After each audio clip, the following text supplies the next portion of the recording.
Fala galera ligada no canal da Quantum, aqui quem fala é Professor Danilo e sejam bem-vindos a mais um vídeo. Lembrando que são vídeos de segunda, quarta e sexta-feira, divididos da seguinte forma: de segunda e sexta-feira serão exercícios e na quarta-feira temos a quarta teórica Quantum. Então, caso vocês queiram a explicação sobre algum assunto, deixem aí nos comentários. No vídeo de hoje, resolveremos o seguinte exercício que está lá no Halliday, 10ª edição, capítulo 15. Lembrando que o meu Halliday é a edição em inglês, então pode ser que o exercício de vocês difira um pouco. Esse é o exercício 15 da minha edição. Duas partículas oscilam em movimento harmônico simples sobre um segmento de reta comum de tamanho A. Cada partícula tem períodos de 1,5 segundos, mas diferem em fase de π/6 radiano. Letra A. Qual a distância entre elas em termos de A, meio segundo depois do início do movimento? Letra B. Elas estão se movendo na mesma direção e no mesmo sentido ou em sentidos opostos. Lembrando que como esse movimento está em uma única dimensão, a direção sempre será a mesma. Aí a gente só tem que analisar os sentidos. E na letra C, suponha que a massa dos osciladores harmônicos seja de 10 kg. Calcule a constante da mola. Bom, pessoal, a primeira coisa que a gente vai fazer é o item A, e antes de começarmos a resolver o nosso item A gente vai fazer uma análise das equações do movimento de cada uma dessas nossas partículas do nosso sistema. Observem aí que a gente pode escrever ambas as equações dos movimentos dessas duas partículas. E a gente pode observar o quê? Que a gente vai ter aqui, ó, nossa partícula 1, ela vai ter x1 de t, que vai ser igual a A sobre 2, percebendo por que esse A sobre 2. Como elas estão andando nesse segmento de reta de tamanho A, a amplitude de movimento dessas nossas partículas será A sobre 2 para frente e A sobre 2 para trás. Então, a gente já sabe a amplitude de movimento será A sobre 2. Lembrando também que nosso primeiro corpo ele vai estar com a fase igual a 0, então não aparece essa segunda componente aqui como aparece no nosso x2. E aí a gente já pode perceber o que, né? A gente já sabe que x1 de 0 vai ser igual ao próprio A sobre 2, então o nosso corpinho 1 vai começar lá na amplitude dele. E o nosso corpinho 2, lembrando que ele está defasado aí de π/6, ele vai começar na posição A raiz de 3 sobre 4. Maravilha! Então vamos prosseguir aí com a realização do nosso exercício. Bom, como que a gente vai fazer, né? A gente quer saber a distância deles em termos de A. Como que a gente vai começar esse exercício? A primeira coisa que a gente vai calcular é a nossa frequência de vibração. Lembrando, ele fala para mim aí o período, que é de 1,5, a frequência, né, vai ser 2π sobre o período, então vai ser 2π sobre 1,5, lembrando que 1,5 pode ser escrito como 3 sobre 2, e aí a gente já vai ter a nossa frequência natural de vibração. Ótimo! Aí a gente já percebe que a nossa frequência vai ser de 4/3 de π. Agora a gente vai calcular o x1 quando o tempo vale meio. Lembrando que a gente quer saber a diferença, né, entre essas posições. A gente quer saber a distância entre eles. A distância entre eles vai ser a diferença das posições. Então vamos calcular a posição do x1 quando o tempo vale meio. E aí, substituindo na nossa equação, a gente já sabe que nosso ω0 vale 4π/3 e a gente sabe que o nosso tempo vale meio. Então a gente vai ter como resultado A sobre 2 vezes o cosseno de 2π/3. Já vamos colocar isso daí. Então, cosseno de 2π/3. Lembrando que 2π/3 vai ser um ângulo que vai ter um cosseno de menos meio.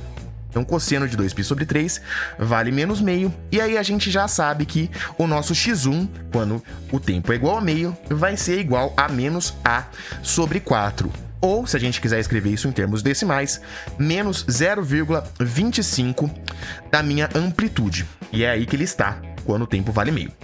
Agora a gente vai calcular o x2 quando o tempo vale meio. E calculando o nosso x2 quando o tempo vale meio, a gente vai ter o seguinte resultado. Vai ficar A sobre 2 vezes o cosseno. E aí, já lembrando, né, que ω0 vezes o meio vai dar 2π/3, lembrando, né? Isso aí já está lá no x1, então vai dar 2π/3 mais π/6. E aí, a gente já pode substituir o nosso 2π sobre 3 por 4π sobre 6. Basicamente, o que eu estou fazendo é o MMC entre 3 e 6, para a gente poder somar esse número com 1π sobre 6. E aí fica claro que vai dar 5π sobre 6. Então, o nosso x2 de meio vai ser igual a sobre 2 vezes o cosseno de 5π sobre 6.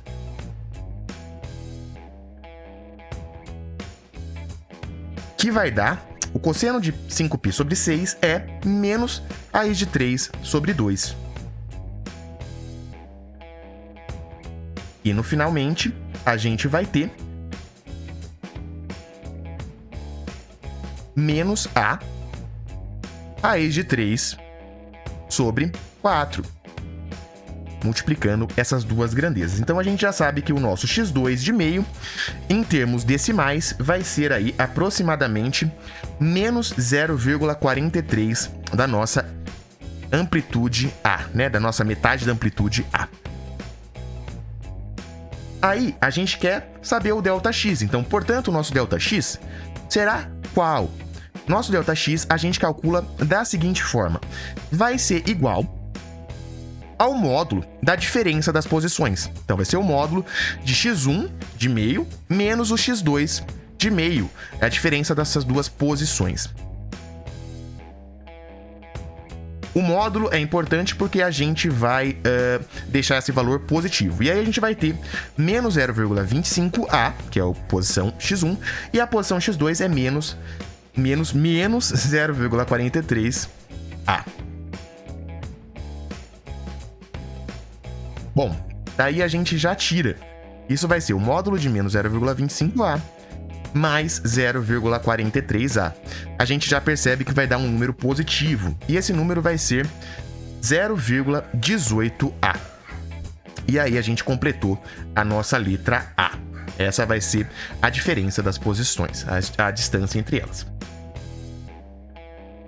Partindo para a nossa letra B, a gente vai querer saber agora, elas estão se movendo na mesma direção e no mesmo sentido ou em sentidos opostos? Para a gente determinar se elas estão se movendo na mesma direção e no mesmo sentido ou em sentidos opostos, a gente tem que saber a velocidade. Se as velocidades estiverem no mesmo sentido, ou seja, com o mesmo sinal, eles vão estar se movimentando no mesmo sentido. Se as velocidades tiverem sinais opostos, eles vão estar se movimentando em sentidos opostos. Então, basicamente, a gente vai calcular a velocidade quando o tempo for meio. E como a gente faz isso? Bom, para a gente calcular a velocidade, a gente já sabe o ω0 e a gente sabe que a velocidade vai ser a derivada da posição em relação ao tempo. Então a gente já vai fazer isso. A gente vai fazer a derivada de x1 em relação ao tempo, vai ser o v1. Então v1 de t vai ser dx1 a dt. Fazendo a derivada, a gente vai ter menos meio menos a sobre 2 vezes ω0, lembrando pela regra da cadeia, né? Derivada de cosseno de ω0t vai ser menos seno de ω0t vezes ω0. Então a gente já vai ter aí a nossa derivada. Então esse é o nosso v1 de t. O nosso v2 de t vai ser igual à derivada do x2 em relação ao tempo. E aí a derivada do x2 vai ser menos a sobre 2 ω0 seno de ω0t mais π sobre 6. Então vai ser bem parecido com o nosso v1. Então ω0t mais π sobre 6. Maravilha! Agora a gente vai calcular a nossa v1 quando o tempo vale meio. Então, calculando v1 de meio, a gente vai substituir, onde tem tempo, a gente vai colocar meio. E já vamos substituir o nosso ω0. Então, vai ficar menos a sobre 2 vezes 4π sobre 3 vezes o seno de 4π sobre 3 vezes meio. Lembrando que no nosso V2 vai aparecer esse mesmo termo. Então, deixem aí. 4π sobre 3 vezes meio vai dar 2π sobre 3. Então, aqui a gente vai ter menos a sobre 2, que vai dar aí, né? Menos 2aπ sobre 3, vezes o seno de 2π sobre 3. E aí, o seno de 2π sobre 3 vale raiz de 3 sobre 2. A gente já pode substituir. E a gente percebe que a nossa velocidade 1, quando o tempo vale meio, vai ser uma velocidade negativa. E essa velocidade vai ser de quanto? Menos a raiz de 3 sobre 3, π sobre 3, metros por segundo. Então, ele está se deslocando para o eixo negativo quando o tempo vale meio. Agora vamos calcular o V2 de meio. Mesma coisa, agora eu vou substituir meio só que no V2, e aí a gente vai ter, né? Menos A sobre 2, vezes 4π sobre 3, vezes o seno. Aí lembrando que a primeira parte do seno vai ser exatamente a mesma coisa que a gente teve para o V1, então vai ser 2π sobre 3, somado com π sobre 6. E aí, mais uma vez, a gente vai fazer o MMC entre 3 e 6, e aí 2π sobre 3 vai se transformar em 4π sobre 6, mais uma vez esse processo de fazer o MMC, mais π sobre 6. E vai seguir, e a nossa V2 vai ser igual a menos 2a π menos 2a π sobre 3 vezes o seno de 5π sobre 6. Fazendo a nossa conta de soma. E aí, a gente já sabe que o seno de 5π sobre 6 vale meio. Vamos substituir o nosso seno. O nosso seno vale meio, então a gente vai ter um resultado de menos a vezes π sobre 3. Também um resultado negativo, metros por segundo. Também um resultado negativo. Como ambos, né, a gente pode já escrever nossa resposta. Então, como V1 de meio e V2 de meio são negativas, ambas as velocidades são negativas. Eles estão indo para o mesmo sentido. Eles estão indo para a mesma direção e sentido. Então, como ambas são negativas, os corpos estão se movendo, vírgula, os corpos estão se movendo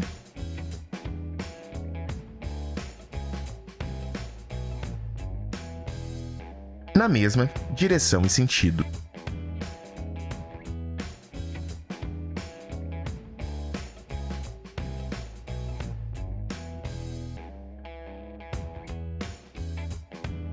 Ótimo.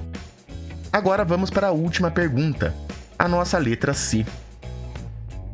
Bom, suponha que a massa dos osciladores harmônicos seja de 10 kg, calcule a constante de mola. Então vamos lembrar que o nosso ω0, ele é uma constante que só depende da nossa constante de mola e da nossa massa. Então, ω0 é raiz quadrada de K sobre M. Bom, a gente sabe quem é ω0. ω0 elevado ao quadrado, então vai ser igual a K dividido pela massa. A gente sabe tanto o ω0 quanto a massa, então a gente vai calcular a nossa constante elástica da mola. Bom, aí a gente vai ter 4π sobre 3 elevado ao quadrado vai ser igual a K sobre 10. Ótimo. Então a gente vai ter 16π quadrado sobre 9 vai ser igual a K sobre 10. Passando 10 para lá, multiplicando, a gente vai ter o quê? K vai ser igual a 160, portanto, o nosso K vai ser igual a 160 π quadrado sobre 9. Que vai ser aí aproximadamente 175,45 newtons por metro. Bom, pessoal, gostaria de agradecer a quem chegou ao final do vídeo. Forte abraço, ótimo final de semana e a gente se encontra semana que vem.